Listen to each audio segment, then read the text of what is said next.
The crack started at his temple. I watched from the kitchen shadows as Alpha King Takota's human form split open like drought-baked earth, revealing not blood but an endless, hungry darkness that seemed to swallow the torchlight around him. 3 years. 3 years since our king had shifted, and tonight, under the blood moon's crimson gaze, his body was finally giving up the fight. More sage. Elder Morrigan's voice cracked with desperation as she threw another handful of herbs into the ceremonial fire. The ancient words aren't working. The moon gathering had assembled every powerful wolf in the realm tonight. Alphas, betas, the most gifted healers. All of them circled around their failing king like vultures waiting for carrion. And there I was, Iana the mouse, the worthless Omega who scrubbed their floors and endured their sneers, clutching a tray of untouched wine with hands that wouldn't stop shaking. Another crack spiderwebbed down Takota's cheek.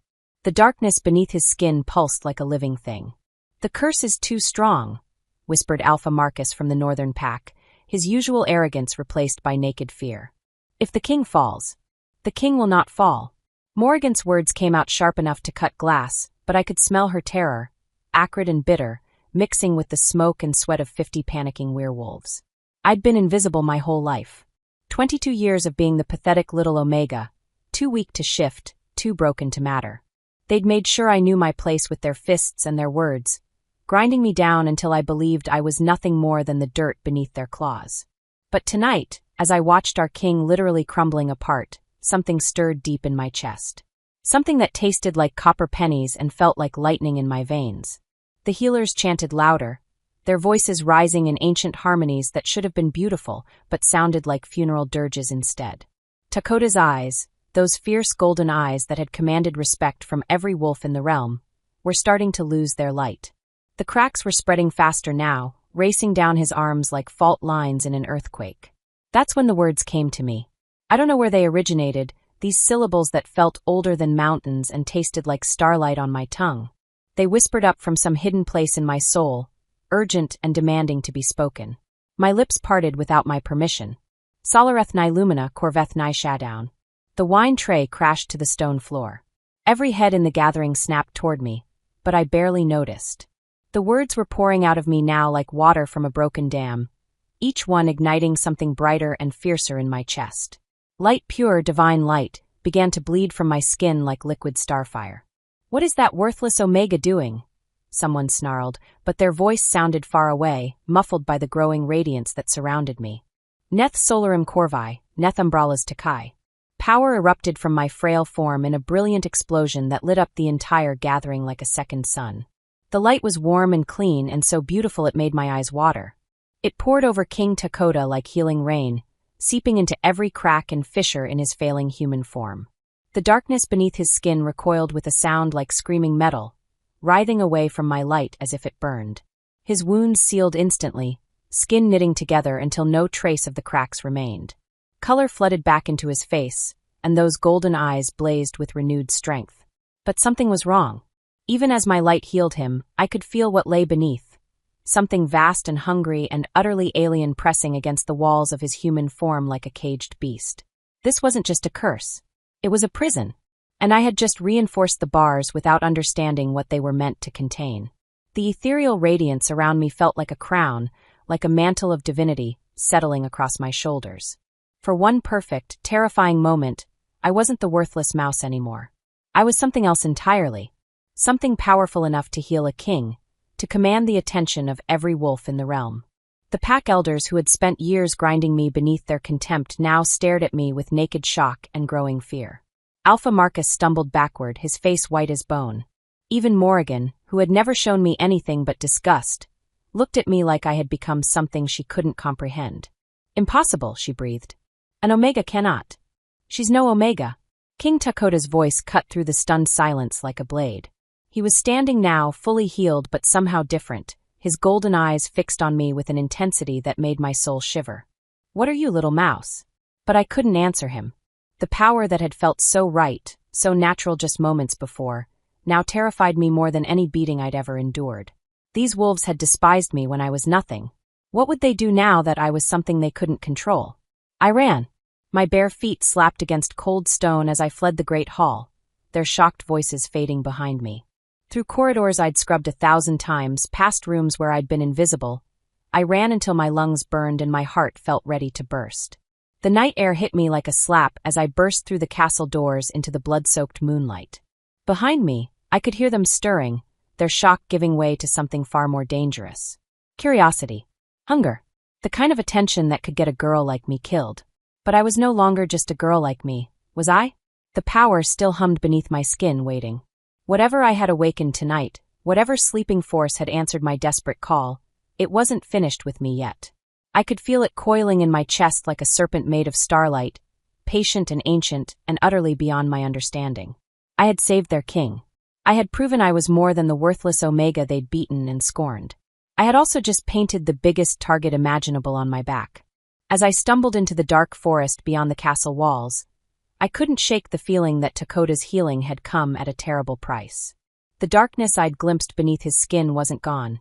It was just sleeping again, held back by whatever power flowed through my veins. But prisons weren't meant to last forever. And something told me that when this one finally broke, the thing that crawled out wouldn't be nearly as grateful for my intervention as the man I'd saved. Chapter 2. The howls started at midnight. Not the wild, primal calls I'd grown up hearing echoes through the castle walls, but something else entirely. Sounds that made my teeth ache and sent ice racing through my veins. I pressed deeper into the hollow of the ancient oak where I'd taken shelter, my bare feet already numb from the cold forest floor. They were hunting me. Through the blood moon's crimson light, I could see torches weaving between the trees like angry fireflies. The king's elite guard, moving with the deadly precision that had made them legends throughout the realm. Their voices carried on the night wind, sharp and efficient. The Omega went north. Check the river crossing. Remember, the king wants her alive. Alive. That should have been comforting, but something in the way they said it made my stomach twist. I'd seen what happened to wolves who drew too much of the wrong kind of attention. Sometimes alive was worse than dead. I shifted, trying to find a more comfortable position against the rough bark, and froze. Where my skin touched the tree, a soft golden glow pulsed outward like a heartbeat. The same ethereal light that had erupted from me in the great hall now followed me wherever I went, painting everything I touched with threads of starfire. The worthless scrap, they'd called me for 22 years. Now they whispered other words that tasted of fear and awe in equal measure. I'd heard the servants talking as I'd slipped through the castle corridors, their voices hushed and wondering. Did you see the light? Like liquid gold pouring from her skin. An Omega shouldn't be able to. Hush! The walls have ears. Another howl split the night, closer this time. I pressed my hand over my mouth to muffle my breathing, but the golden glow seeping from my palm lit up my face like a beacon. There was no hiding what I'd become, whatever that was. A twig snapped somewhere to my left. My heart hammered against my ribs as a shadow detached itself from the darkness between the trees. Not one of the guards, this shape moved wrong, flowed like liquid night rather than stalking with human purpose. As it drew closer, moonlight revealed the creature's form. A wolf, but not like any I'd ever seen. Its fur was so black it seemed to absorb light, and its eyes burned like twin stars in the darkness. It was massive, easily twice the size of any normal werewolf, with muscles that rippled beneath its midnight coat like coiled steel. I should have been terrified. Should have screamed or run or done something other than stare into those cosmic eyes with a strange sense of recognition tugging at my chest. "Hello," I whispered, my voice barely a breath. The shadow wolf tilted its head, studying me with an intelligence that felt ancient and alien. Then it padded closer, close enough that I could feel the warmth radiating from its body, and did something that defied every law of wolf behavior I'd ever learned. It bowed, head lowered, front legs stretched in a gesture of pure submission. This magnificent creature prostrated itself before me like I was its alpha. Like I was its queen. "What are you?" I breathed, reaching out with trembling fingers to touch its massive head. The moment my palm made contact with its fur, the world exploded into sensation. Images flashed behind my eyes, memories that weren't mine, scenes of a time when wolves danced with stars and the old ones walked between worlds. I saw creatures of impossible beauty wielding light like weapons, saw the great purge that had driven them from the earth, saw. There! The glow! The shout shattered my vision. Torches blazed through the trees as the guards converged on my hiding spot. The shadow wolf's head snapped up, lips peeling back from fangs that gleamed like obsidian blades. "Surround her. Don't let the Omega escape." But as the first guard stepped into the clearing, 3 more shadow wolves materialized from the darkness. They moved like liquid night, positioning themselves between me and the approaching threat with predatory grace that made my skin prickle. The guards pulled up short, their torches wavering. These weren't ordinary wolves, even they could sense that much. Captain Ronan, a grizzled beta who'd served 3 kings, raised his silver blade with hands that shook just enough to catch the light. "Stand down, creatures. We have business with the girl." The largest shadow wolf, my shadow wolf, stepped forward with a rumbling growl that sounded like thunder rolling across the heavens. Its stellar eyes never left Ronan's face as it bared teeth that could have torn through steel.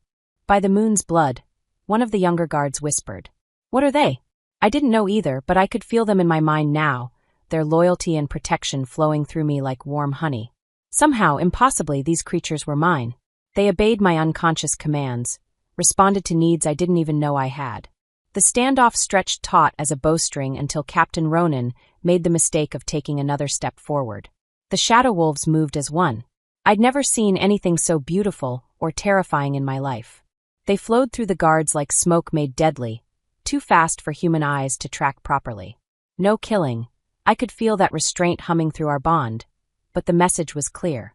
I was under their protection, and anyone who threatened me would face consequences they couldn't imagine. In seconds, it was over.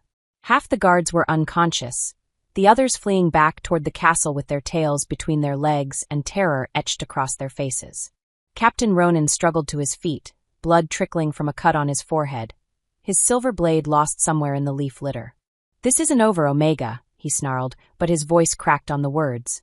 "The king will find you, and when he does..." My shadow wolf took another step toward him, and whatever threat Ronan had been planning died on his lips. He stumbled backward into the trees, leaving me alone with my impossible guardians and 1,000 questions I couldn't begin to answer. The largest wolf turned back to me, its cosmic eyes gentle now. Without a word, it began padding deeper into the forest, clearly expecting me to follow.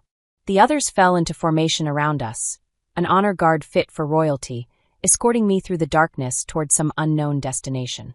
We walked for what felt like hours, my bare feet somehow finding purchase on the forest floor despite the undergrowth.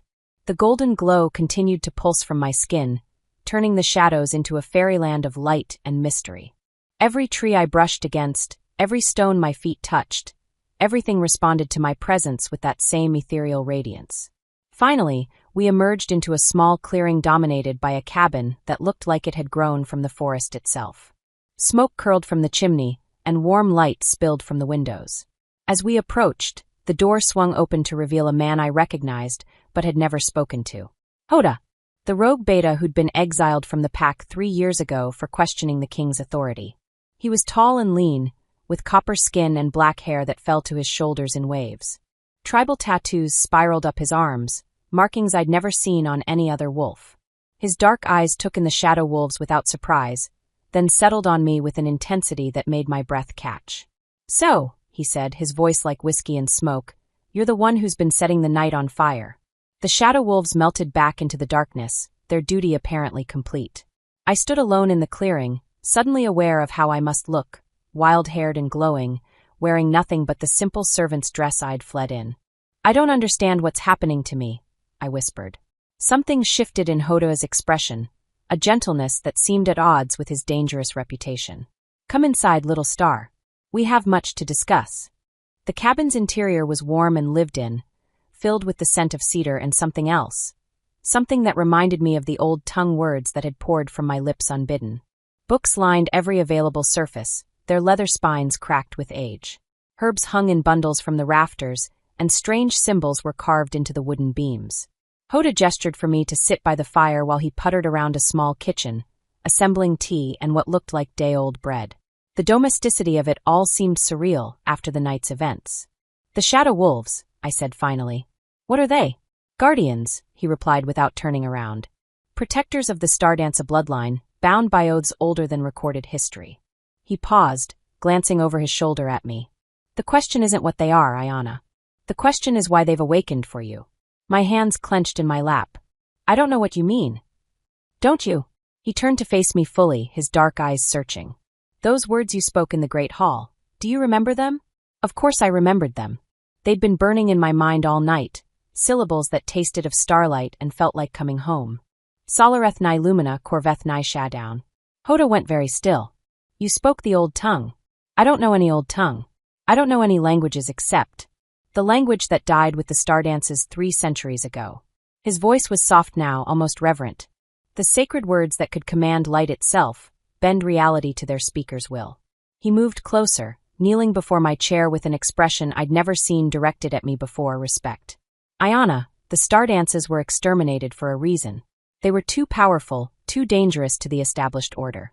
Every last one was hunted down and killed. Then how? Bloodlines have a way of surviving, he said quietly. Hidden in the most unlikely places, sleeping until the right moment awakens them. His hand reached out, stopping just short of touching my glowing skin. Until now. The fire crackled in the hearth, filling the silence between us. I stared at this man who'd lived on the fringes of our society, who'd been cast out for asking too many questions, and wondered what else he knew that I didn't. There's something else, I said, the words tumbling out before I could stop them. When I touched the king tonight, when the light poured out of me, I felt something underneath his skin. Something dark and hungry. I shivered, remembering that alien presence pressing against the walls of Takota's human form. It wasn't a curse, was it? Hoda's expression grew grim. No, it wasn't. Then what? A howl split the night outside, but this one was different from the guards' calls. This sound was pure wrongness, a noise that belonged to no creature that should exist in our world. It was followed by another, then another, creating a symphony of alien hunger that made the cabin's windows rattle. Hoda was on his feet instantly, moving to peer out through the curtains. What he saw there drained all color from his face. He's changed, he breathed. The king has finally changed.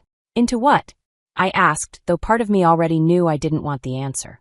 Into what he was always meant to become. Hoda turned back to me, and I saw fear in his eyes for the first time.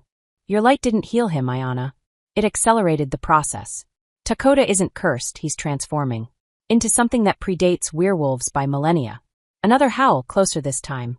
Through the windows, I caught a glimpse of movement in the trees. Something massive and wrong, with too many teeth gleaming in the moonlight and eyes that reflected starlight instead of the familiar golden glow of wolf vision. What is he becoming? I whispered. Hoda's jaw tightened. One of the first ones. The creatures the star dances were created to fight. He met my eyes, and I saw both terror and something else there. A heat that made my pulse quicken despite the circumstances. The beings your people were born to destroy. The cabin shuddered as something huge brushed against its walls. Through the bond one shared with the shadow wolves, I could feel them moving to surround us, their loyalty absolute even in the face of this new threat. But would it be enough? Outside, Alpha King Takota had completed his first painless transformation in 3 years. But the creature stalking through the forest bore no resemblance to the man who'd once ruled our pack, or even to the wolves we'd always been. It was something older, something hungry, something that had been waiting centuries for a stardancer to wake it up. Chapter 3. The creature circled the cabin like a shark scenting blood. Through the windows, I caught glimpses of it moving between the trees, something that shouldn't exist, with limbs that bent in too many directions and a form that seemed to shift and flow like living shadow. The eyes were the worst part. Where King Takota's had been warm gold, these burned with the cold light of dying stars, reflecting my own radiance back at me in a way that made my soul shiver. Don't look directly at it, Hoda warned, pulling the heavy curtains closed. Shadow stalkers feed on attention as much as magic. The more you focus on it, the stronger it becomes. Shadow stalker. The name sent ice through my veins. That's what he is now. What he's becoming. Hoda's hands were steady as he began pulling weapons from hidden caches around the cabin. Silver blades, iron-tipped arrows, things that gleamed with their own inner light. The transformation isn't complete yet, but your healing fed it enough power to accelerate the process exponentially. Guilt crashed over me like a physical weight. I made this worse. You didn't know. His voice was gentle, but his eyes remained fixed on the windows as scratching sounds came from above, claws on the roof, testing for weaknesses. No one could have known. The knowledge of what the kings truly are died with the star dances. Another piece of the puzzle I didn't understand. Why does everyone keep talking about star dances like I should know what they mean? Hoda paused in his preparations, studying my face with an intensity that made heat bloom in my cheeks despite our dire circumstances. Because you are one, Ayana. The last one. The words hit me like a physical blow. That's impossible. I'm nobody. I'm just a servant, an omega. His laugh was bitter. Is that what they told you? Is that what you believed all these years? The scratching on the roof grew more insistent, joined by a low rumbling that seemed to vibrate through the cabin's very foundations. Whatever Dakota had become was getting impatient. They had to hide you, Hoda continued, never taking his attention off the sounds above us. After the Great Purge, when the last of the Stardanza families were hunted down and slaughtered, someone managed to get you out. Someone placed you among the servants and made sure you'd be overlooked, dismissed, treated as worthless so you'd never draw attention to what you really are. My hands were shaking. The golden light pulsing from my skin grew brighter, responding to my emotional turmoil. You're lying. Am I? He gestured to the radiance surrounding me like a living aurora. When did you first start glowing, Ayana? When did the power wake up? Tonight. When I saw the king. I stopped, the words dying in my throat. That wasn't true, was it? I'd always been different. Always seen things others couldn't. Felt connections to the natural world that marked me as strange even among outcasts. The light had always been there, dormant beneath my skin, waiting for the right moment to ignite. Waiting for the right trigger. A thunderous crash shook the cabin as something massive slammed against the front door. The wood held, but barely. Strange symbols carved into the doorframe began to glow with protective light. Wards that Hoda must have placed there long ago. The barriers won't hold much longer, he said grimly. We need to. The sound of approaching hoofbeats cut him off. Multiple riders, moving fast through the forest toward us. Through our bond, I felt the shadow wolves stirring restlessly, torn between protecting me and avoiding whatever new threat was approaching. More guards, I whispered. Hoda shook his head, tilting it to listen more carefully. No. The horses are afraid, but the riders aren't hunting. They're desperate. The hoofbeats reached the clearing and stopped. Voices called out, familiar voices that made my heart skip with recognition. Ayana. It was Elder Morrigan, but her usual commanding tone was replaced by something I'd never heard from her before, genuine fear. Child, we know you're in there. Please, we need to talk. It's a trap, I said immediately. But Hoda was frowning, head cocked as he listened to the sounds outside.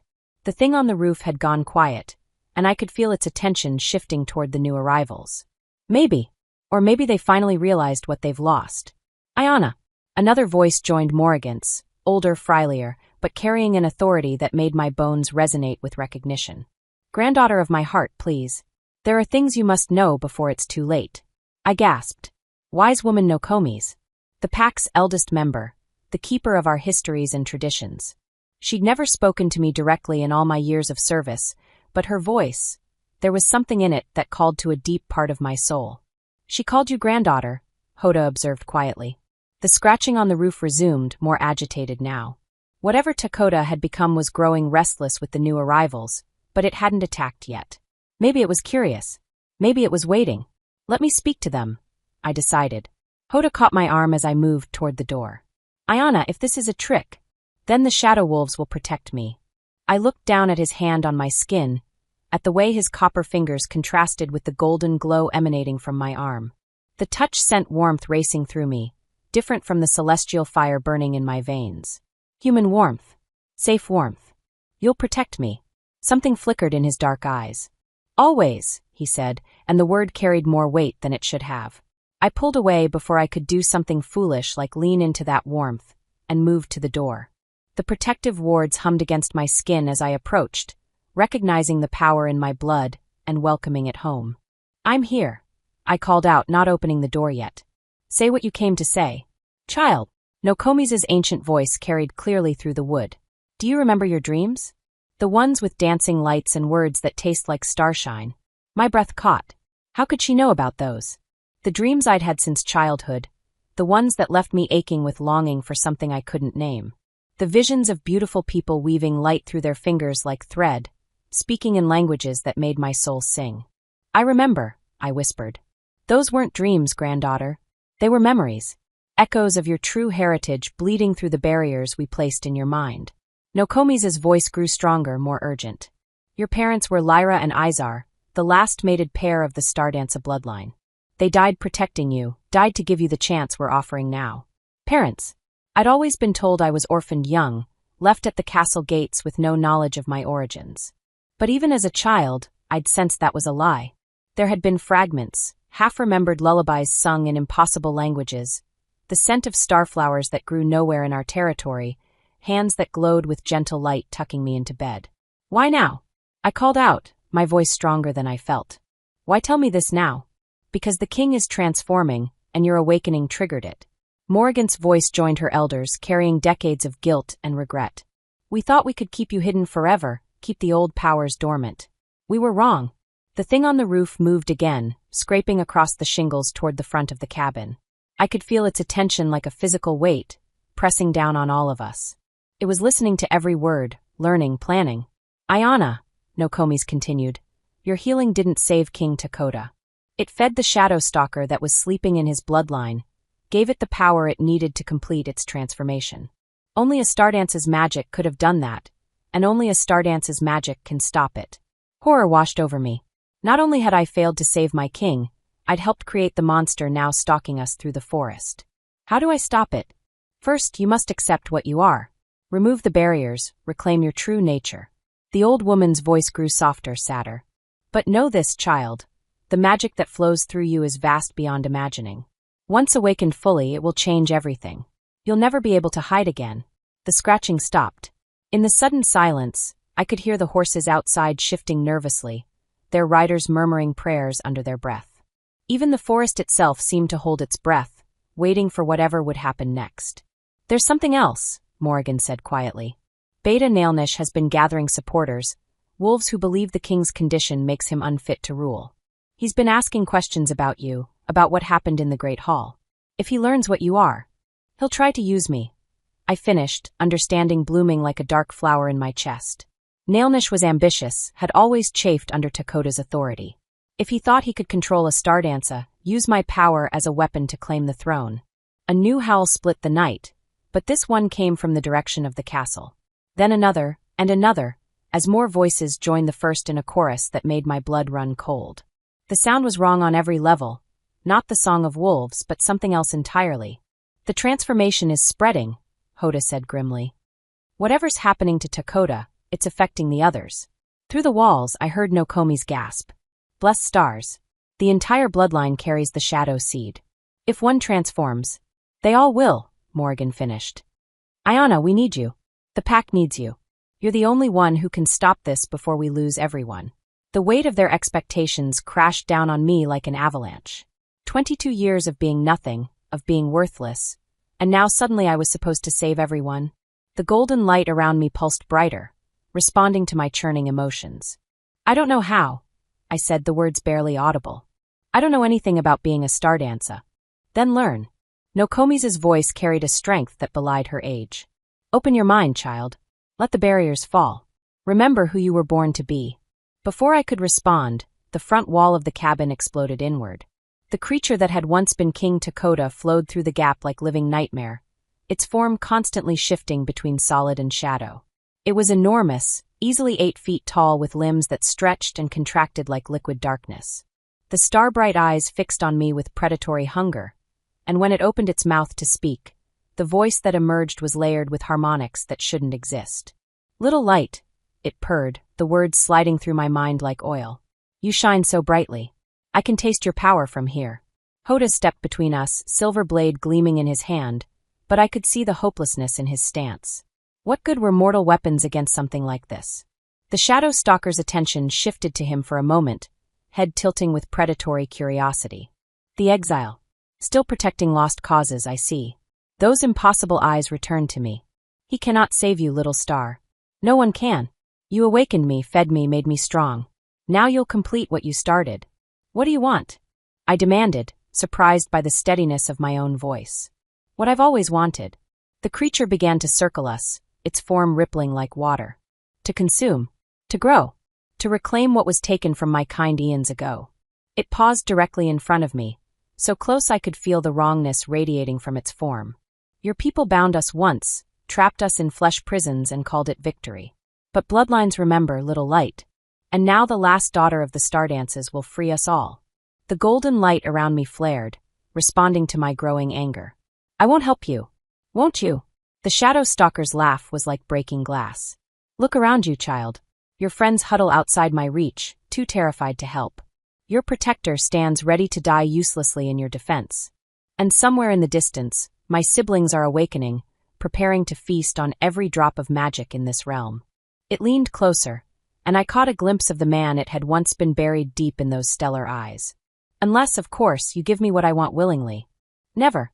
We shall see. The creature lunged. Hoda's blade met it halfway, silver light flashing as steel bit into shadow flesh. The shadow stalker recoiled with a shriek of rage, dark blood spattering the cabin floor. But even as I watched, the wound began to heal, darkness flowing back together like water finding its level. Iron and silver slow us, it hissed. They do not stop us. That's when the shadow wolves arrived. They flowed through the broken wall like liquid night, positioning themselves around me with predatory grace. The largest, my guardian, stepped forward with a rumbling growl that seemed to resonate in frequencies beyond human hearing. The shadow stalker pulled back, wariness replacing its predatory confidence. Ah, the old guardians wake as well. How nostalgic. Through our bond, I felt the shadow wolves' readiness for battle, their absolute determination to protect me regardless of the cost. But I also sensed their fear. Whatever Takoda had become, it was strong enough to challenge even them. Granddaughter. Nokomi's voice drifted through the broken wall, urgent now. The barriers. You must let them fall. It's the only way. Let them fall. Release whatever had been locked away in my mind for over 2 decades. Become what I was born to be, with all the power and responsibility that entailed. The golden light pulsed brighter around me as I felt the first cracks forming in the mental walls that had hidden my true nature. Memory fragments began to surface. A woman's voice singing lullabies in the old tongue, strong hands teaching me to weave light through my fingers, the taste of starflowers and the sound of cosmic winds. Yes, the shadow stalker breathed, sensing the change. Let it out, little star. Show me what you really are. But as the barriers crumbled and my true power began to wake, I realized with growing horror that Nokomi's had been right about one thing. Once released, this magic would change everything. There would be no going back, no returning to the simple life of a servant girl. And somewhere in the distance, Beta Nailnish was already making his plans for the weapon I was about to become. The last daughter of the Stardances stood on the threshold of her birthright, with enemies on all sides and the fate of the pack hanging in the balance. The golden light around me reached critical mass, and I felt the final barrier shatter like glass. Chapter 4. The memories hit me like a cosmic storm. 23 years of suppressed truth crashed through my consciousness in a blinding cascade of light and sound and impossible knowledge. I saw my parents, not the faceless figures I'd imagined, but radiant beings who moved like dancers and spoke in languages that made the stars sing. Lyra, my mother, with hair like spun moonlight and eyes that held entire galaxies. Izar, my father, whose voice could weave reality itself into new patterns. And through it all, the truth that changed everything. We are the Guardians, my mother's voice whispered through the fragments of recovered memory. The watchers at the threshold. What sleeps must remain sleeping, until the time comes to choose. The golden radiance exploding from my skin illuminated the entire cabin, turning everything to liquid starlight. The shadow stalker that had been King Takoda recoiled with a shriek that sounded like tearing metal, its form wavering as my awakening power washed over it. But instead of pain in those stellar eyes, I saw something else. Relief. Desperate, aching relief. Please, a voice whispered in my mind.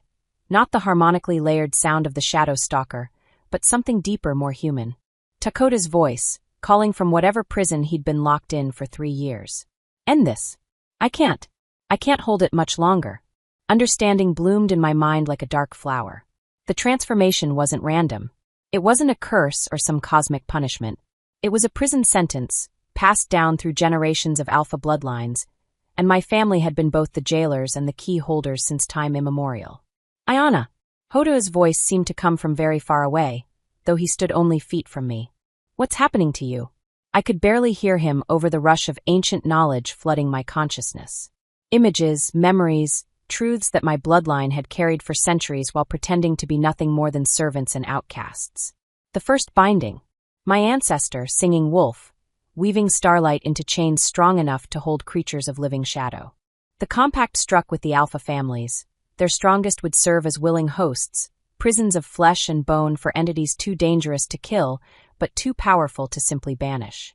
Generation after generation of stardances maintaining the seals, renewing the bonds, ensuring that what slept in the darkness between stars remained sleeping.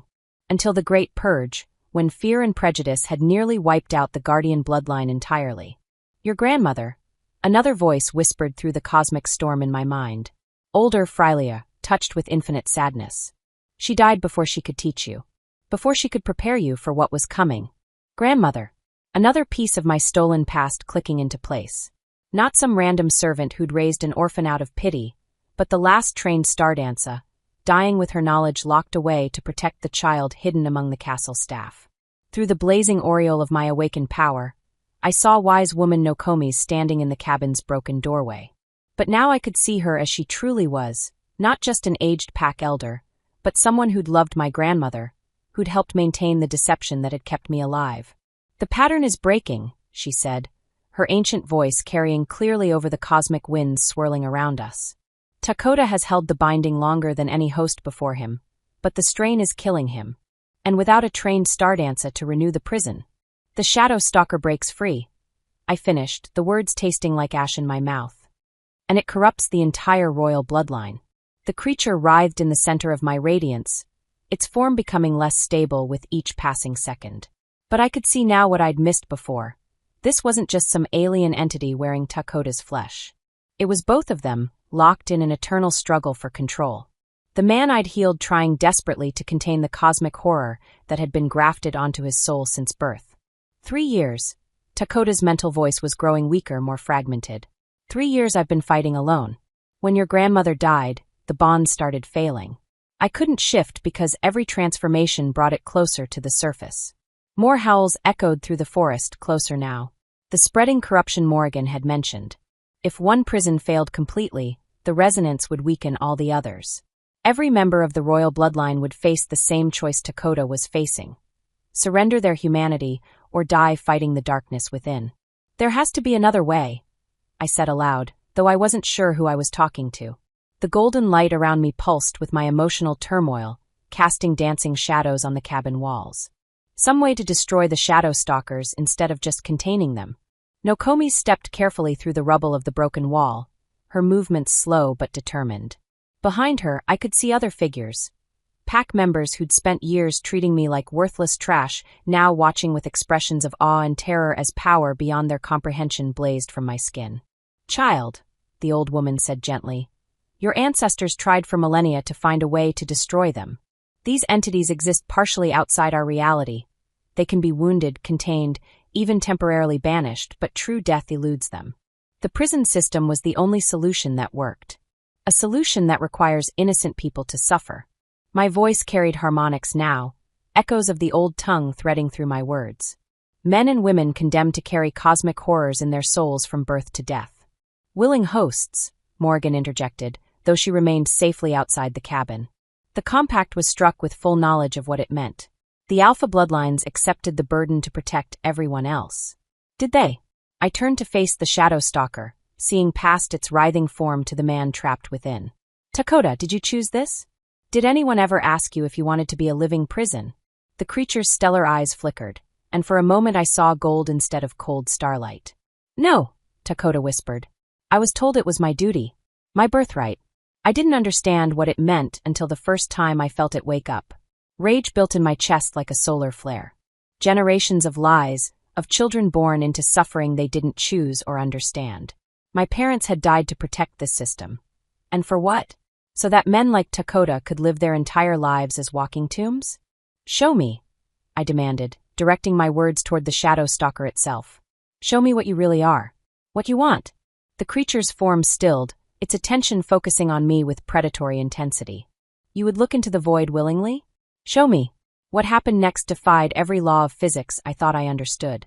Reality folded in on itself, and suddenly I was elsewhere, standing in a vast expanse of star-scattered darkness that stretched in all directions. But this wasn't empty space. This was alive, conscious, filled with presence so vast it made my mind reel. And I wasn't alone. Creatures of living shadow moved through the cosmic dark like sharks through deep water. Hundreds of them. Thousands. All focused on the small sphere of blue and green light hanging in the distance. My world, seen from the space between spaces where these entities lived. We were explorers once, a voice said behind me. I turned to see a figure that might once have been humanoid, but was now something far more complex. shadow and starlight woven together in patterns that hurt to perceive directly.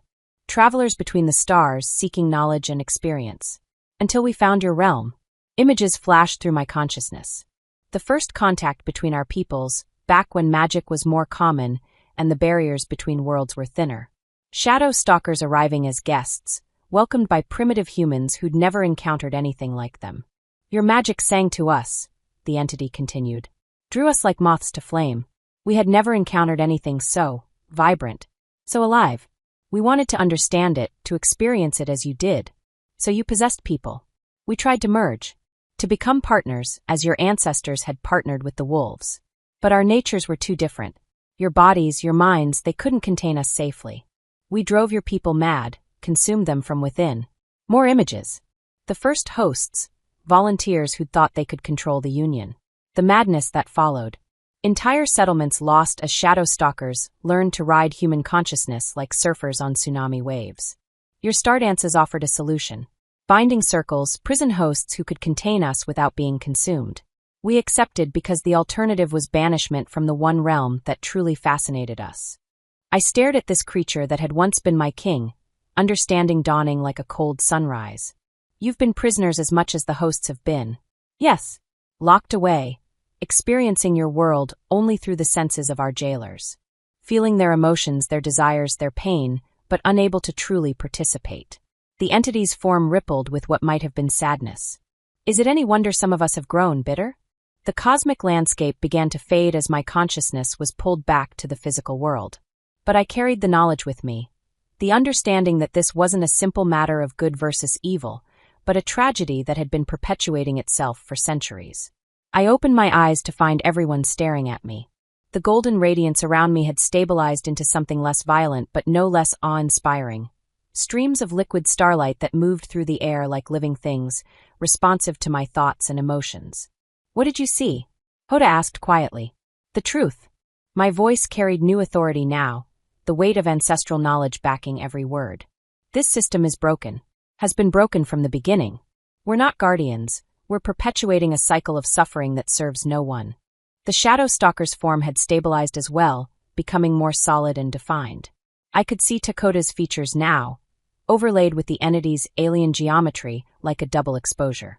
Both beings existing in the same space, neither truly free. What are you proposing? Both voices asked in unison. I looked around the cabin, taking in the faces watching me with mixtures of hope and terror. Pack members who'd spent years treating me like dirt now knelt in reverence as my power blazed around us. Warriors who could tear apart full-grown trees with their bare hands bowed their heads before the Omega they'd once called worthless trash. But it wasn't their reverence I wanted. It was their understanding. I'm proposing we break the cycle, I said. Not by destroying the shadow stalkers or banishing them back to the void. By finding a better way. A way that doesn't require anyone to be a prisoner. Nokomi stepped forward, her ancient face creased with concern. Child, your ancestors tried for. My ancestors were working with incomplete information, I interrupted, my voice crackling with celestial energy. They saw the shadow stalkers as invaders to be contained. But what if they're not invaders? What if they're refugees? The implications hung in the air like smoke.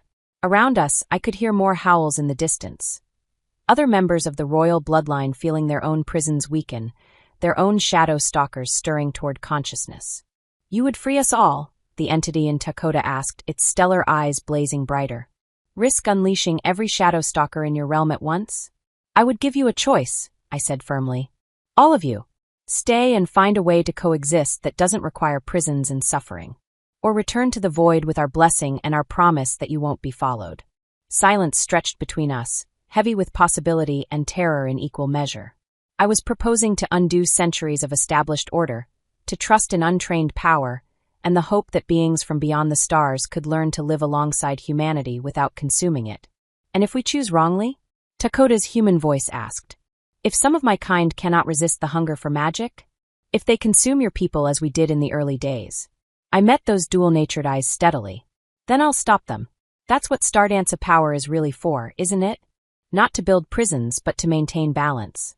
The golden radiance around me pulsed with my conviction, and I felt something shift in the cosmic winds. Not just in this cabin, but across the entire realm. Other shadow stalkers stirring in their flesh prisons, sensing the change that was coming. In the distance, I could hear Beta Nailnish's voice rallying his supporters, making plans to capture and control the power he didn't understand. The political maneuvering would continue, the attempts to use me as a weapon or a tool. But they were too late. The last daughter of the Stardances had made her choice. I raised my hands, feeling the weight of cosmic authority settling around me like a mantle woven from living light. The time for prisons and half-measures was over. "Dakota," I said, speaking to both the man and the entity that shared his form. "I offer you freedom. Both of you. Will you trust me to keep the balance another way?" The shadow stalker's form began to shift and flow, responding to possibilities it hadn't dared imagine in centuries of imprisonment. And somewhere in those stellar eyes, I saw the golden glow of a king ready to reclaim his throne, not as a prison warden, but as a free man choosing his own destiny. The void was stirring, and with it, the hope for something better than the endless cycle of suffering that had defined both our peoples for far too long. Chapter 5. The ritual circle blazed with ancient power, carved into the stone of the great hall where this nightmare had first begun. It had taken 3 days to prepare. 3 days of desperate work, while howls echoed from the forest as more shadow stalkers stirred in their weakening prisons. 3 days of pack members who'd once called me worthless Omega trash, now hanging on my every word, treating me like some divine savior they didn't deserve. I knelt at the circle's heart, my hands pressed against symbols that seemed to pulse with their own inner light. The golden radiance flowing from my skin illuminated the gathered wolves, their faces a mixture of hope and terror as they watched their fallen goddess attempt something that had never been tried before. "Are you certain about this?" Dakota's voice whispered in my mind, carried on the psychic bond that had formed between us since my awakening. He stood at the circle's edge, his form still caught between man and shadow stalker, stellar eyes reflecting my light like twin mirrors. "No," I admitted, both aloud and through our connection. "But I'm certain the old way doesn't work." The plan was ambitious beyond measure. Instead of simply renewing his prison or releasing his shadow stalker uncontrolled, I would attempt to separate them while maintaining a conscious link, allowing the entity to experience our world through willing partnership rather than possession. If it worked, it could be a template for freeing every other bound pair without the chaos of total liberation. If it failed, it could destroy us all. Wise woman Nokomis stood at the eastern point of the circle, her ancient voice steady as she recited the preparatory chants. To the south stood Elder Morrigan, still pale with shock at how completely she'd misjudged me. The northern point held Alpha Marcus, whose usual arrogance had been replaced by nervous deference since witnessing my power. And to the west, Hoda, my protector, my anchor to humanity in the cosmic storm of my awakened heritage. He watched me with dark eyes that held a heat I was only beginning to understand, his presence more vital to this ritual than any of them knew. The shadow wolves lounged around him like living shadows, their loyalty absolute and unwavering. "Begin the severance chant," I called out, my voice carrying harmonics that made the air itself sing. "Remember, maintain the connection but allow separation. We're not destroying the bond, we're redefining it." The elders began to sing in the old tongue, words I'd only recently learned flowing from their lips with centuries of practice behind them. The ritual circle flared brighter, responding to the ancient syllables that had once been used to build prisons. Now, I hoped to use them for freedom. Power began to build around us, cosmic forces awakening to my call. Through my connection with Dakota, I could feel his shadow stalker stirring with something like hope, an emotion it hadn't dared experience in centuries of imprisonment. That's when Nailnish struck. The beta burst through the great hall's doors at the head of a dozen warriors, his face twisted with ambitious madness. Silver weapons gleamed in their hands, but it wasn't me they were aimed at. It was the elders maintaining the ritual. "Stop this insanity," Nailnish roared, his voice cracking with desperate authority. "You're all fools if you think that servant girl can control forces she doesn't understand." "Nailnish!" Morrigan spun toward him, her chant breaking. "What are you doing?" What I should have done the moment she revealed herself. His eyes fixed on me with naked hunger. The shadow stalker's power should belong to the pack's true leader, not some pampered princess playing with forces beyond her comprehension. Horror flooded through me as I realized his plan. He didn't want to stop the ritual, he wanted to redirect it. To bind the shadow stalker to himself instead of freeing it. "You don't understand," I said desperately, trying to maintain the delicate balance of forces I'd been weaving. "The binding isn't something you can just transfer." "Isn't it?" Nailnish raised a silver blade that gleamed with unnatural light. Ancient magic responds to will and sacrifice. And I have both in abundance. He drove the blade into Elder Marcus's chest. The Alpha's scream shattered the chanting, and with it, the careful structure I'd been building collapsed like a house of cards in a hurricane. Cosmic forces that I'd been holding in perfect balance suddenly surged in all directions, seeking new outlets with devastating hunger. No! I lunged toward Marcus, but it was too late. The silver blade had been enchanted with binding runes, turning his death into a sacrificial offering that the raw magic seized upon with terrible eagerness. The ritual circle exploded with malevolent light. Power that should have been controlled and directed instead lashed out like a living thing, seeking any target it could find. Half the pack elders were caught in the backlash, their screams cut short as cosmic energy tore through them like acid. Wise woman Nokomi's collapsed, her ancient body smoking from magical burns that went deeper than flesh. But that wasn't the worst part. The disrupted binding ritual, twisted by Nailnish's ambition and the blood sacrifice, began to tear at every shadow stalker prison in the realm simultaneously. I felt them stirring, breaking free not gradually as I'd planned, but all at once in a cascade of liberation that no one was prepared to control. What have you done? Takota's mental voice was filled with horror as his own shadow stalker surged toward complete freedom. But instead of the controlled separation I'd planned, this was violent rupture. A tearing that left both entities damaged and incomplete. The first possession began with young Chenoa, a beta female who'd always been kind to me even when it wasn't popular. Her brown eyes suddenly went hollow and cold, reflecting starlight instead of warmth, as something ancient and hungry settled behind them like a parasite. Then Tokala, one of the pack's fiercest warriors, stumbled and went rigid as stellar light blazed from his pupils. His mate, Ayana, named for me but older by a decade, screamed as her beloved became something else entirely, controlled by an entity that had no understanding of love or mercy.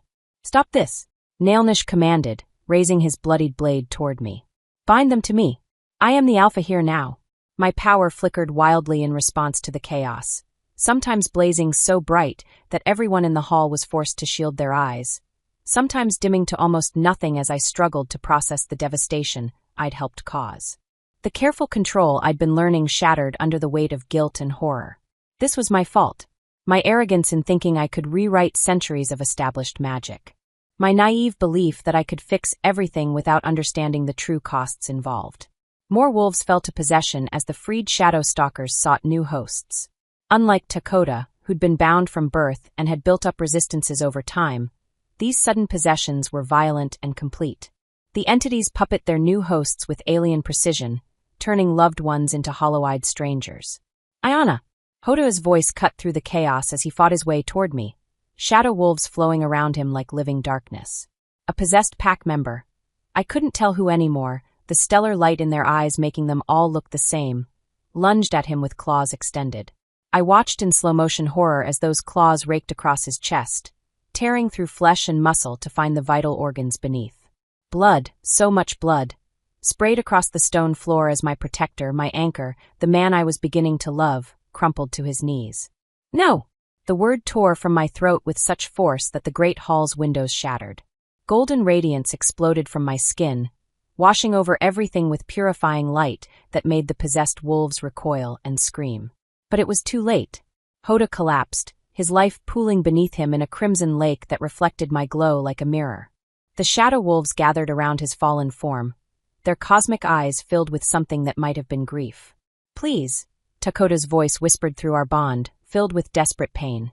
His partially transformed body writhed at the circle's edge, caught between man and monster as magical energies tore at him from all sides. "End this. End me. I can't. The creature is breaking free, and I can't control it anymore." Through our connection, I felt his agony, decades of fighting a war inside his own soul, now magnified beyond endurance as the ritual's backlash ravaged both his human consciousness and the shadow stalker entity. They were killing each other, locked in a death spiral that would leave nothing behind but madness. "Ayana!" Morrigan's voice reached me through the chaos. The elder had survived the initial backlash, but barely. Her left arm hung useless, burned by cosmic forces. "You have to do something. The pack is falling apart." I looked around the great hall that had become a battlefield, taking in the devastation I'd helped create. Pack members fled in terror as their possessed companions stalked them with alien hunger. The few elders who'd survived huddled together, their faces showing nothing but accusation and despair when they looked at me. Some of them were whispering, words like cursed and destroyer and false savior, that cut deeper than any blade. These same wolves who'd been reaching for my divine light just minutes before now saw me as the architect of their doom. But others still looked to me with desperate hope. Tokala's mate clutched her cubs to her chest, her eyes finding mine across the chaos-filled hall. A young warrior named Takashi, bleeding from shadow claw wounds, stumbled toward my flickering radiance like it was his only salvation. They needed me. Despite everything that had gone wrong, despite the blood on my hands and the guilt crushing my chest, they still needed their fallen goddess to somehow fix what I'd broken. The ritual, Nailnish snarled, advancing on me with his bloody blade raised high. His eyes held the same stellar gleam as the possessed. Had he succeeded in his mad plan? Had he bound one of the freed shadow stalkers to himself? Complete it. Bind them all to my will. Never. The word came out steady despite the chaos in my heart. My power might be flickering, my control might be shattered, but my resolve remained firm. I won't make this worse than it already is. Then you'll watch everything burn. He lunged at me, silver blade aimed at my heart. But before the strike could land, something massive slammed into him from the side, sending him flying across the hall to crash into a stone pillar. Takoda stood where Nailnish had been, his form now completely transformed, but somehow different from the shadow stalker I'd faced in the cabin. This version was larger, more solid, with features that blended human and cosmic entity into something entirely new. The stellar eyes held intelligence from both sources. Man and monster learning to work together despite the pain. Enough, he said, his voice carrying harmonics that made the air itself tremble. I may be dying, but I won't let him hurt you. Takoda. I reached toward him, my flickering power responding to his presence with warmth that cut through the chaos. I'm sorry. This is all my fault. No. His transformed features softened with something like tenderness. You tried to give us hope. That's more than anyone has done in centuries. Around us, the battle continued. Possessed pack members hunting their former families through the ruined hall. Shadow wolves doing their best to protect fleeing civilians. The few surviving elders trying desperately to contain magical forces they didn't understand. And in the center of it all, me, the last daughter of the star dances, whose attempt to break an ancient cycle had instead shattered everything she'd tried to protect. The pack was fractured, possibly beyond repair. Some blamed me for the disaster, while others still saw my unstable power as their only hope for survival. Hoda lay dying in a pool of his own blood, the man who'd protected me paying the ultimate price for my hubris. But as I looked into Takoda's transformed eyes, both his and his shadow stalker's consciousness blazing there together, I realized something that cut through my guilt like starlight through shadow. They were still choosing to trust me. Even now, even after everything that had gone wrong, he was still asking me to find a way. The ritual had failed catastrophically. People were dead because of my choices. The pack I'd tried to save was tearing itself apart. But this wasn't over. It couldn't be over, not while there were still people counting on their fallen goddess to somehow rise from her own ashes and set things right. My power flickered one more time, then steadied into something new. Not the blazing certainty I'd felt before, but a quieter strength born from accepting responsibility for both my failures and my successes. The last daughter of the star dances had fallen from grace, but she was still standing. And there was still work to do. Chapter 6. The whispers started 3 days after the ritual's failure. Not from the pack members huddled in the castle's corners, their voices sharp with accusation and desperate hope in equal measure. These whispers came from somewhere else entirely, voices that spoke in frequencies just beyond human hearing, words that tasted like dying stars and felt like ice in my veins. The debt grows heavy, little Bargana, they murmured as I knelt beside Hodoa's still form in the castle's infirmary. Each word spoken deepens what is owed. Each power borrowed hastens the ending. I pressed my glowing hands against his chest, watching golden light seep into wounds that should have healed days ago. His breathing remained shallow, labored, as if something was actively fighting my attempts to save him. The shadow wolves lay around his bed like mourning spirits, their cosmic eyes reflecting my radiance with what looked almost like pity. Come on, I whispered, pouring more power into the healing light. Don't leave me. Not now. But the whispers grew louder, more insistent. 3 moons ago you bargained for knowledge. 2 moons past you traded for sight. Last moon, you purchased understanding with pieces of the world's heart. What will you give us now, daughter of ended bloodlines? My hands stilled. What are you talking about? The voices laughed, a sound like crystal shattering in zero gravity. You speak our tongue and do not know its price? You call upon cosmic forces and believe them free gifts? Oh, little star, you are more your grandmother's child than you know. Images flooded my mind without warning. My grandmother singing Wolf in her final years, not the peaceful death of an elderly pack member I'd been told about, but something far more terrible.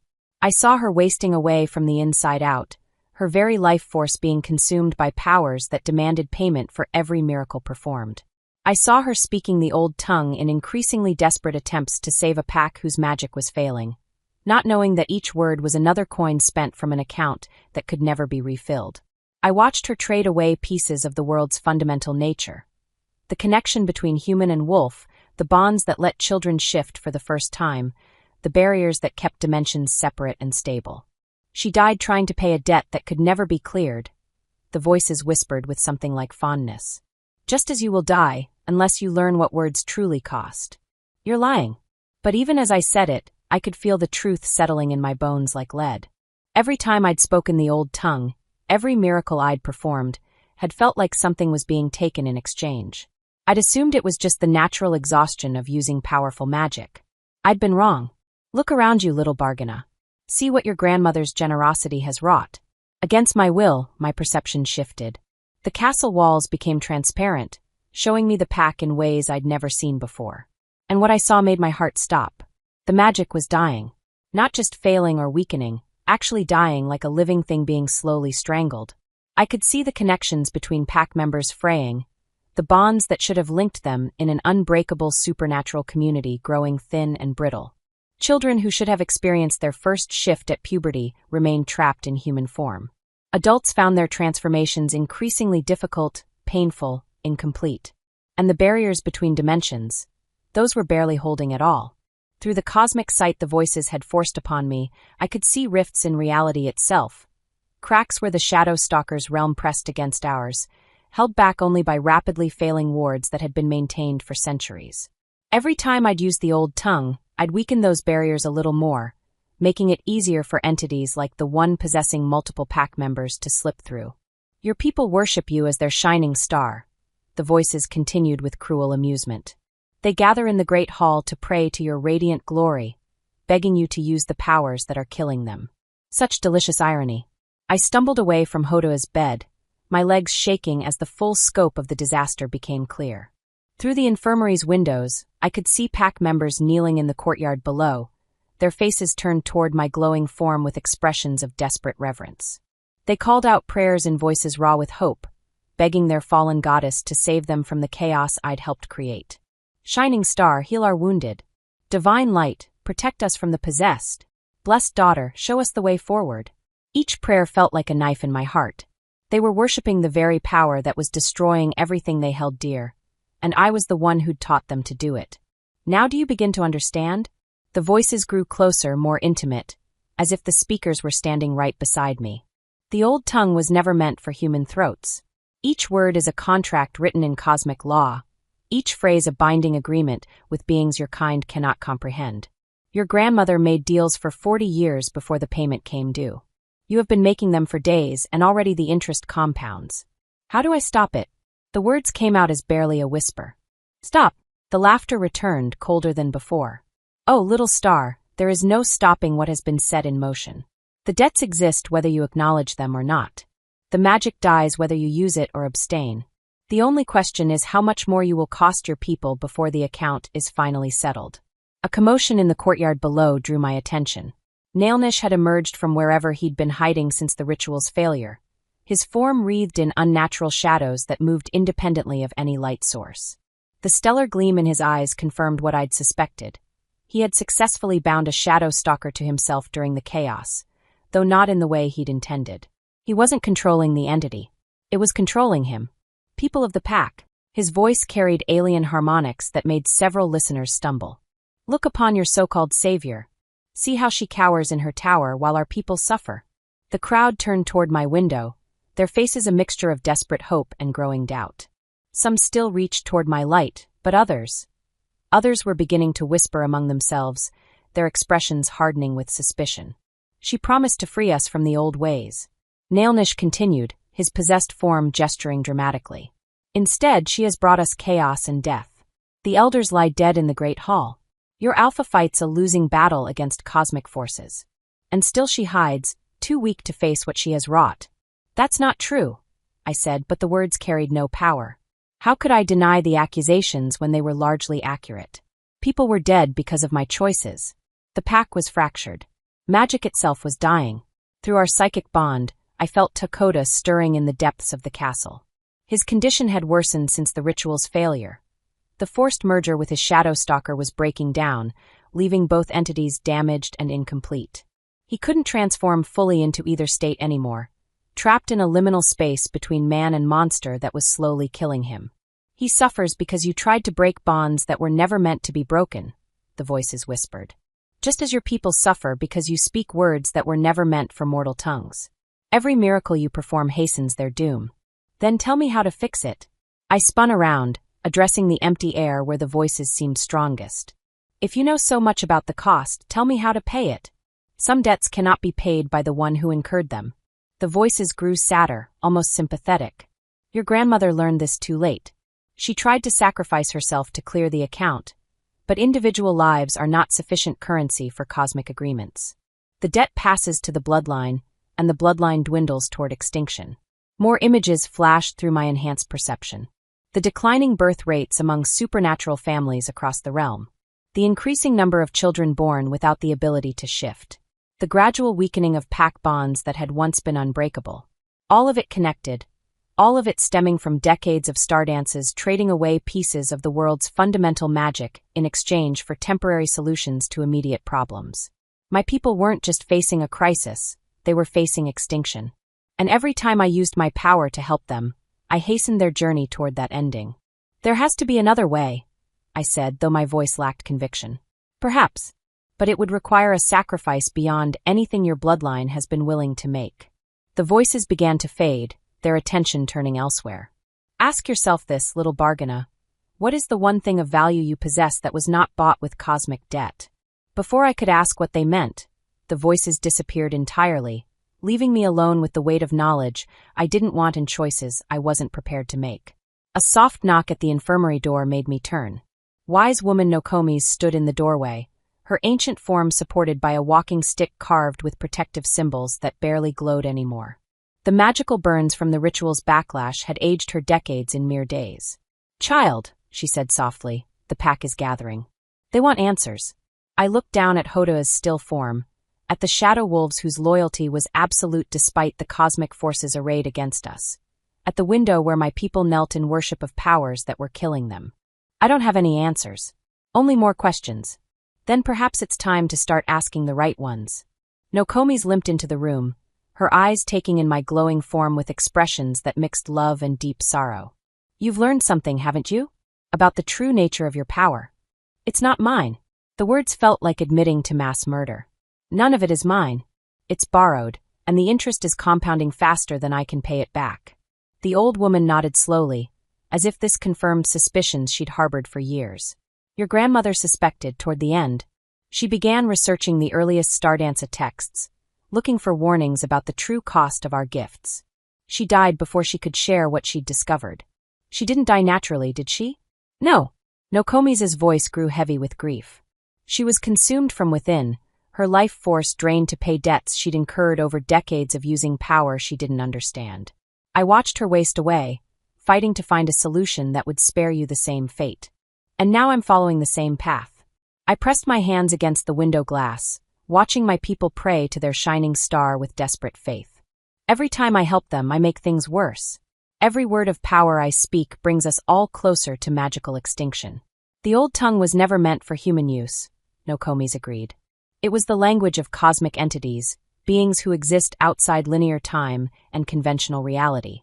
When we speak it, we're not casting spells, we're entering into contracts with forces beyond our comprehension. Then why didn't anyone warn me? Anger flared in my chest, making the golden light around me pulse brighter. Why let me stumble blind into cosmic agreements that could destroy everything? Because we didn't know. The old woman's voice cracked with emotion. The knowledge was lost in the Great Purge, hidden or destroyed along with most of our people. Your grandmother and I, we tried to piece together fragments from scattered sources, but it was like trying to rebuild a castle from single stones. She moved closer, her eyes reflecting my radiance with something like regret. We thought the old tongue was our birthright, our divine inheritance. We never realized it was a trap that had been closing around our bloodline for centuries. In the courtyard below, Nailnish was still rallying support among the more desperate pack members, his possessed form promising power and solutions he couldn't deliver. The stellar gleam in his eyes had grown brighter, more dominant. Whatever shadow stalker had claimed him was gaining strength with each passing hour. And every moment I spent trying to heal, trying to help, trying to save the people I loved, I was feeding it more power through the cosmic debts my words incurred. What is the one thing of value you possess that was not bought with cosmic debt? The question echoed in my memory as I stared at my reflection in the window glass. My entire heritage, my awakened powers, my connection to the old tongue, all of it tainted by agreements made before my birth. Everything I was, everything I could do, had been purchased with borrowed power that demanded ever-increasing payments. But there was one thing, one part of myself that remained untouched by cosmic debt, unshaped by borrowed magic. My choice, my will. My decision to love this broken pack despite their flaws, to stand with them despite the cost, to keep fighting even when fighting made things worse. That was mine. That belonged to no cosmic entity, had been bought with no borrowed power. It existed because I chose it to exist, not because some ancient agreement demanded its presence. No Komis, I said slowly. What if the solution isn't to stop using power, or to find a way to pay the cosmic debts? What do you mean, child? I turned from the window, my mind racing with possibilities that both terrified and exhilarated me. What if the solution is to give up the power entirely? To break the contracts not by fulfilling them, but by relinquishing everything they've bought? The old woman's eyes went wide with understanding and horror. Ayana, no. That would mean the end of the Stardancer bloodline. The end of our connection to cosmic forces. The end of everything that makes us special. I nodded, feeling the truth of it settle in my bones like destiny. But it might also mean the end of the debts, and the beginning of something new.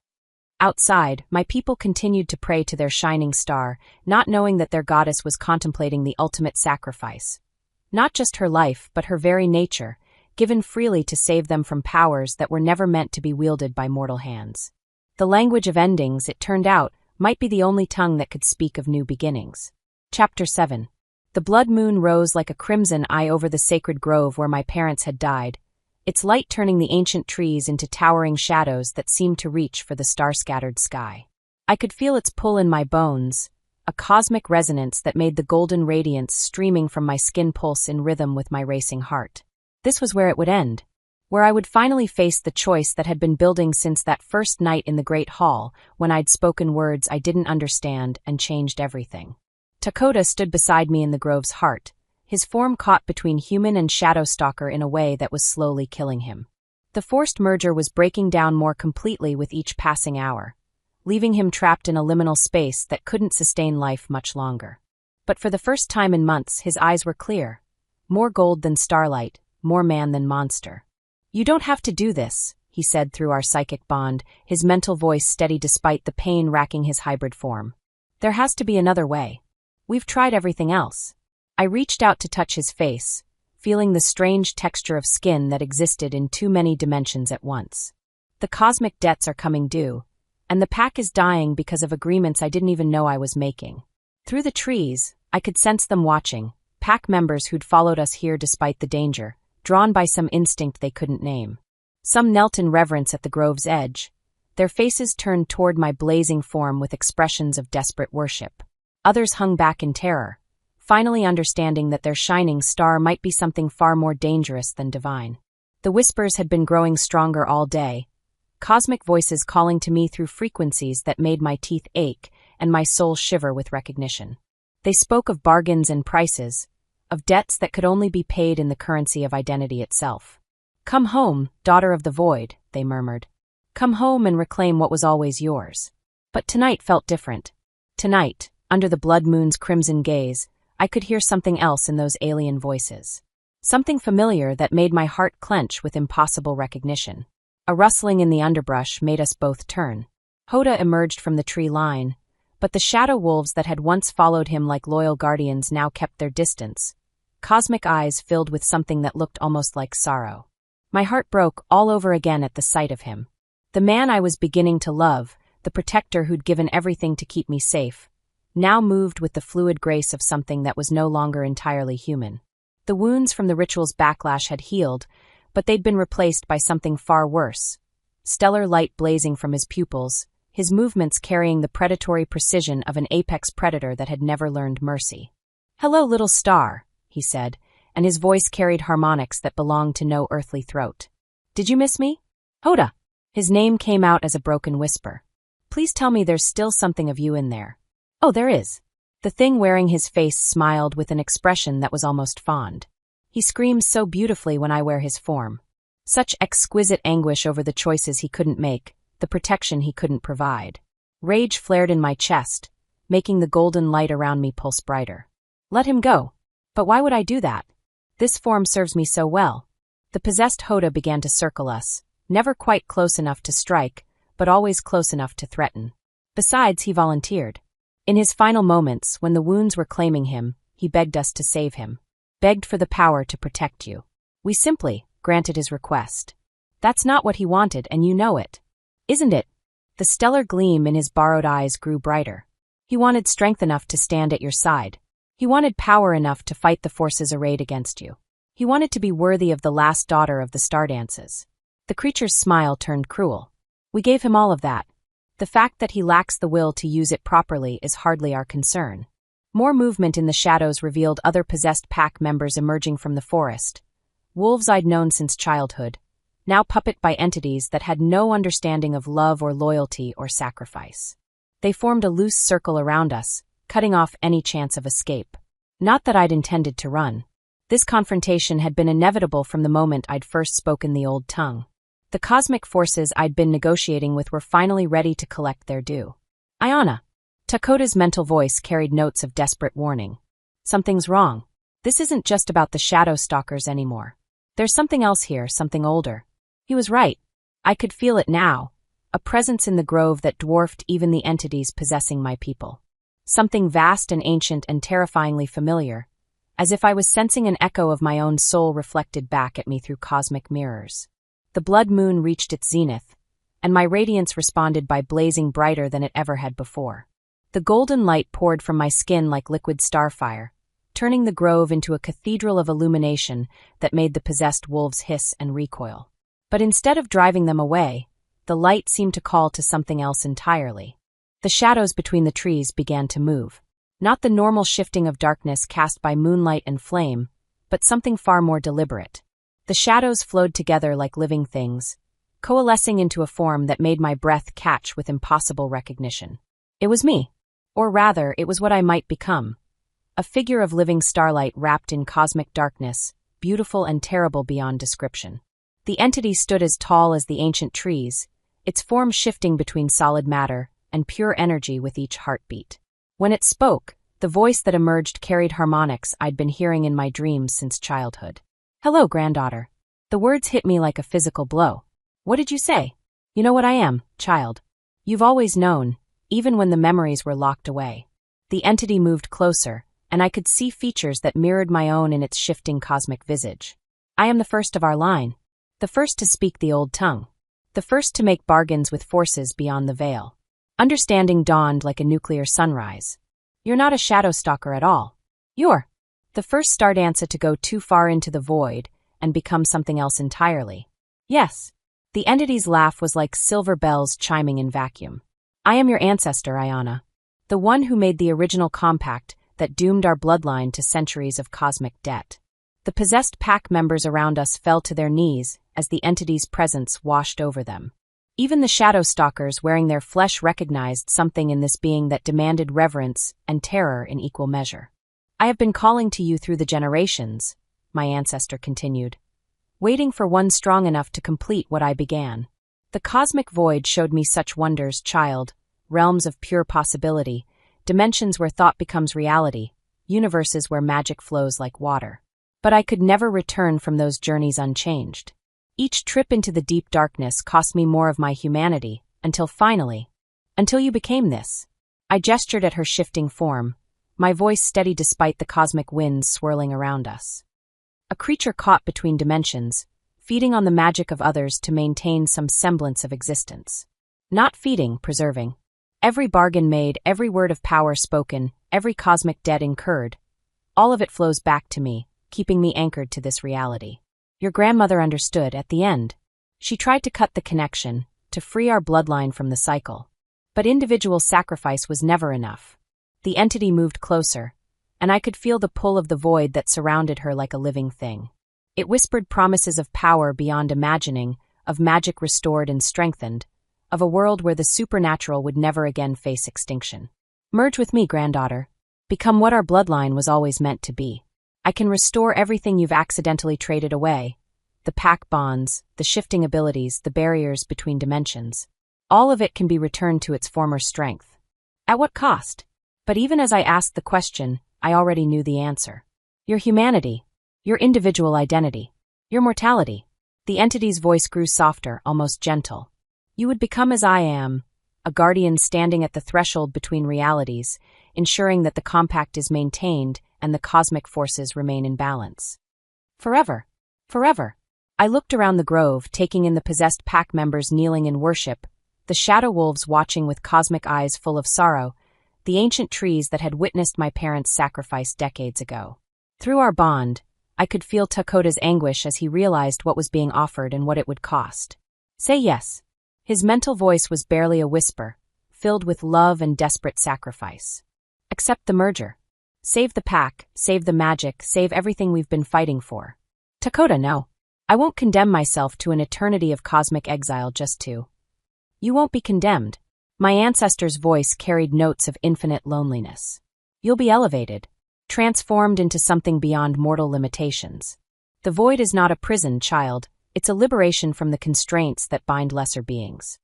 The blood moon pulsed above us, its crimson light mixing with my golden radiance to paint the grove in shades of fire and starlight. Around the grove's perimeter, more pack members emerged from the forest. Not possessed this time, but drawn by some primal instinct to witness whatever was about to unfold.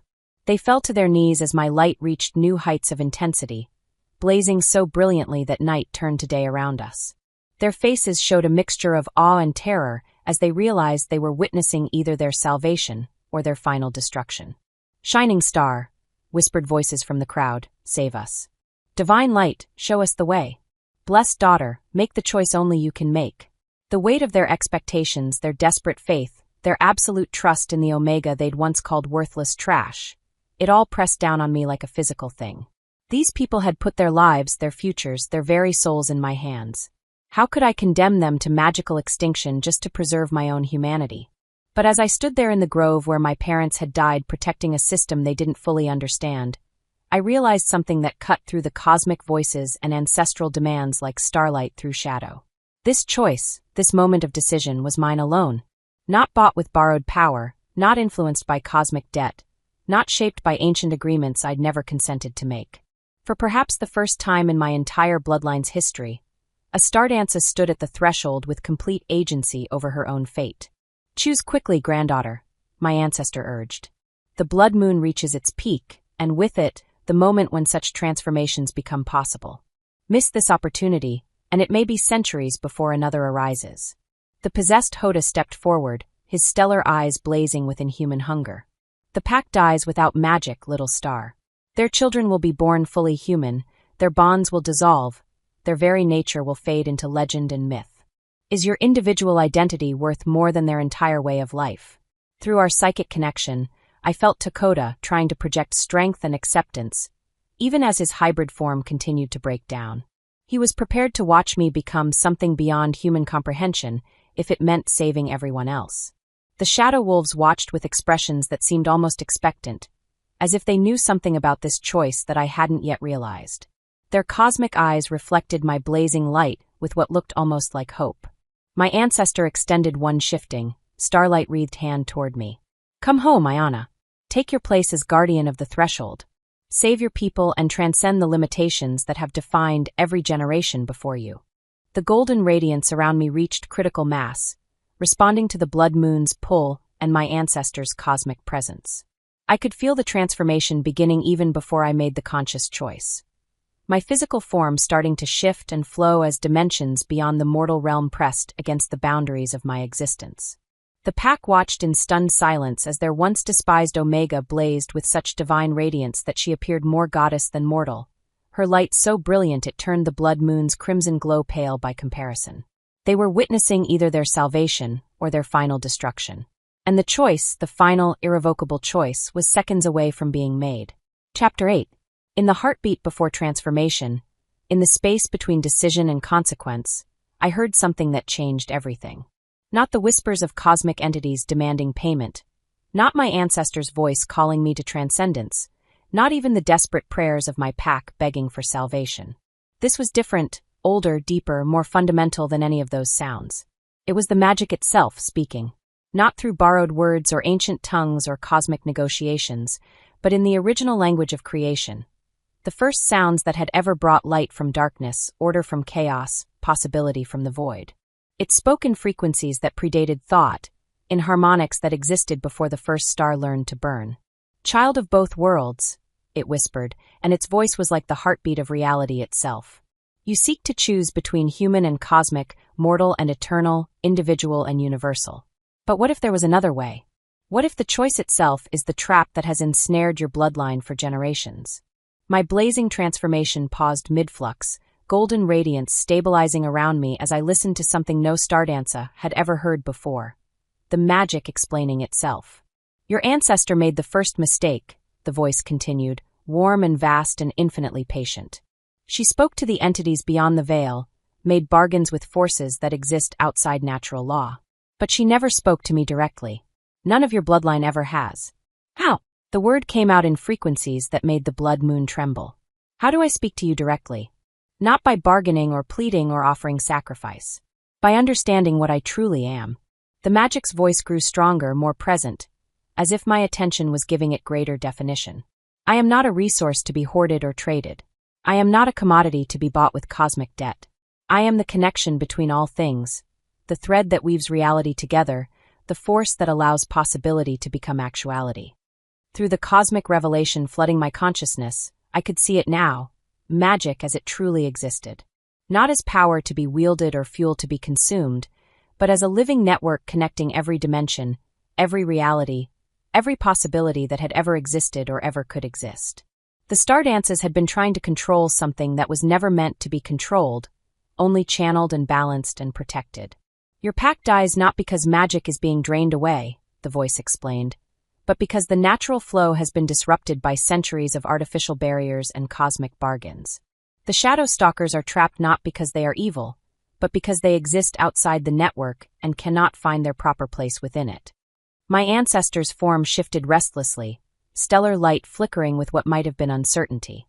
This is impossible. Magic cannot simply choose to rewrite its own nature. Cannot I? The voice carried notes of gentle amusement. I am rewritten every time a child takes their first breath, every time love is born, every time someone chooses hope over despair. I exist because consciousness shapes reality, and consciousness is always changing. Then show me, I said, my voice carrying new harmonics that made the grove itself resonate with possibility. Show me how to speak the first words. Show me how to rewrite the rules. You already know the words, child. They are written in your heartbeat, in your breath, in the choice you are making right now to seek a path that serves all rather than few. And suddenly I did know. Not the old tongue with its cosmic debt and alien negotiations, but something far simpler and infinitely more powerful. The language of creation itself, spoken not with vocal cords but with intention and love and the absolute certainty that there had to be a better way.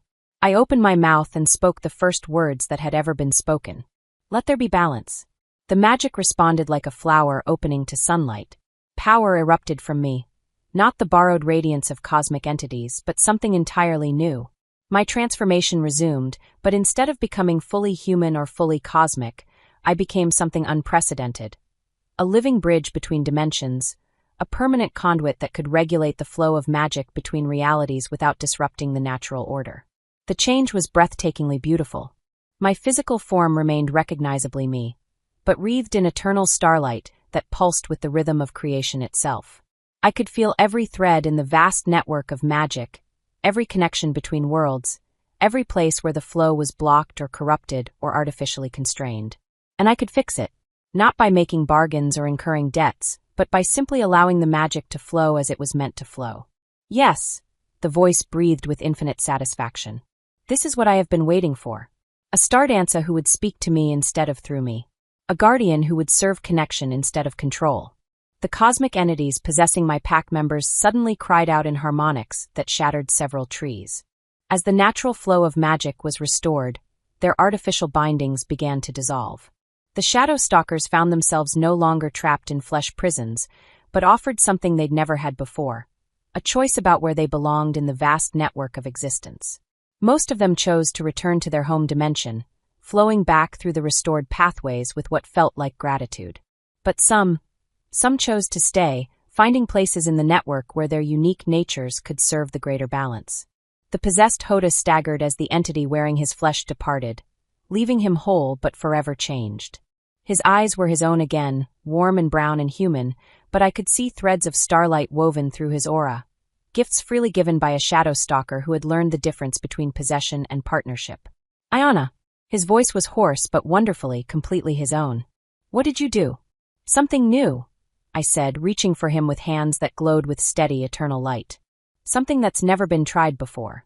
The transformation spreading through me was unlike anything my ancestor had experienced. Instead of losing my humanity to cosmic forces, I was becoming something that encompassed both. A guardian who could exist in multiple dimensions simultaneously while remaining anchored to the people I loved. Through our psychic bond, I felt Takota's transformation shifting as well. The violent merger between man and shadow stalker was resolving into something stable and balanced, not a prison, but a true partnership. The stellar gleam in his eyes softened into something warmer, more integrated, as both aspects of his nature learned to work together instead of fighting for dominance. Granddaughter. My ancestor's voice carried notes of wonder and something that might have been pride. You have done what I could not. Found a way to transcend the ancient cycle without losing yourself in the process. Not transcend, I corrected gently. Transform. Change the rules so that transcendence and connection can coexist. Her cosmic form began to shift and flow, responding to the new possibilities I'd opened. For the first time in centuries, she had a choice about what to become, and she chose to let go of the isolation that had defined her existence, allowing herself to be reintegrated into the vast network of magic as a guide for future generations. The pack that had once scorned me as worthless now watched in stunned reverence as I completed my transformation into something beyond their comprehension. I was still recognizably me. Still Ayana, still the Omega who'd scrubbed their floors and endured their sneers. But I was also something more, a radiant being of pure magical essence whose presence blessed everything she touched. My lady, Elder Morrigan whispered, falling to her knees along with every other pack member present. Forgive us. We were blind to what you truly were. You weren't blind, I said, my voice carrying across dimensions now, reaching every member of our pack regardless of where they stood. You saw exactly what I appeared to be, a servant, an Omega, someone who chose love and loyalty despite having every reason to choose hatred. That part of me hasn't changed. What had changed was everything else. The cosmic debts that had been accumulating for generations simply dissolved. Not paid, not transferred, but revealed to be fundamentally unnecessary. When magic flowed freely according to its nature instead of being hoarded and controlled, there was no scarcity to create debt. No artificial limitations to enforce through cosmic contracts. The pack bonds that had been fraying for decades suddenly blazed with renewed strength. Children who hadn't been able to shift for years felt the change flowing through them like liquid starlight. The barriers between dimensions stabilized into permeable boundaries that could be crossed safely rather than rigid walls that trapped entities on either side. And through it all, I remained connected to my people. Not as their goddess or their savior, but as their guardian. The star dancer who had learned to work with magic instead of trying to control it. Takota approached slowly, his form now stable in its hybrid state. He was still recognizably the man I'd fallen in love with, but enhanced rather than corrupted by his shadow stalker integration. His eyes held depths of cosmic wisdom alongside human warmth, and his presence radiated the kind of authority that came from understanding rather than dominance. So, he said, his voice carrying new harmonics that resonated with mine, where do we go from here? We rebuild, I said simply. The pack, the connections, the balance between worlds. Together. Together, he agreed, and when he took my glowing hand in his, I felt the rightness of it in my bones. Not just the love between us, but the partnership that would define the pack's future. The alpha who bridged mortal and cosmic concerns, and the guardian who maintained the flow between all worlds. The blood moon was setting, its crimson light giving way to the first hints of dawn. Around us, the sacred grove began to bloom as restored magic flowed through the earth like living water. Flowers that had been dormant for decades opened to greet the new day, their petals shimmering with threads of starlight. Those who had once called me the worthless nothing now gathered around us with expressions of awe and wonder, already beginning to compose the stories they would tell their children. Tales of the day their Omega servant revealed herself to be their eternal protector, blazing with the light of 1,000 stars. But as I stood there in the growing dawn, wreathed in eternal starlight and connected to every thread in the vast tapestry of existence, I became aware of something that took my breath away with its scope and beauty. I wasn't alone.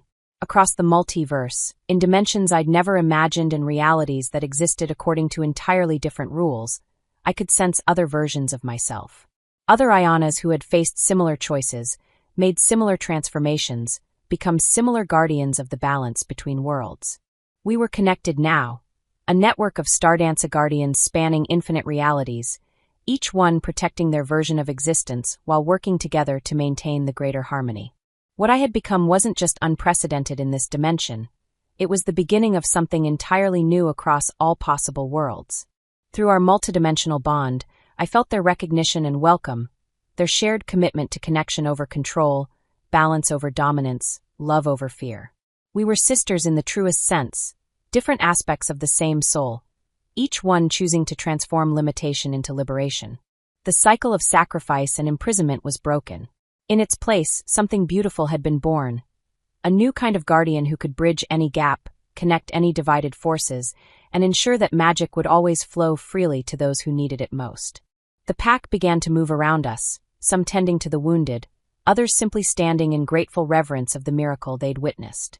The shadow wolves emerged from the forest to curl up at my feet like cosmic cats, their purpose complete, but their loyalty eternal. Hoda approached slowly, his steps uncertain but his eyes clear and human and wonderfully alive. "What happens now?" he asked softly. "Now we live," I said, spreading my arms to encompass not just the pack, not just this dimension, but all the possibilities that stretched out before us like an infinite web of light. We love. We grow. We protect what matters and let go of what doesn't. I looked around at the faces surrounding me, pack members who had spent years treating me as worthless trash, now seeing me as something beyond their comprehension. But in their eyes, I could also see the beginning of understanding. They were starting to realize that transformation didn't require abandoning what came before. It required embracing everything you were while becoming everything you could be. The worthless Omega servant had revealed herself to be their eternal protector. But more than that, she had shown them that protection came not from power hoarded or controlled, but from love freely given and connections willingly forged. As the sun rose fully over the sacred grove, painting everything in shades of gold and starlight, the dawn of a new age began. And at its heart stood the last daughter of the Stardances, no longer bound by ancient cycles of debt and sacrifice, but free to write new stories of balance and hope across infinite worlds. The longest night was over, and the dawn, bright and beautiful and filled with endless possibility, had finally come. Thank you for listening to this story. Like, share, and subscribe for more.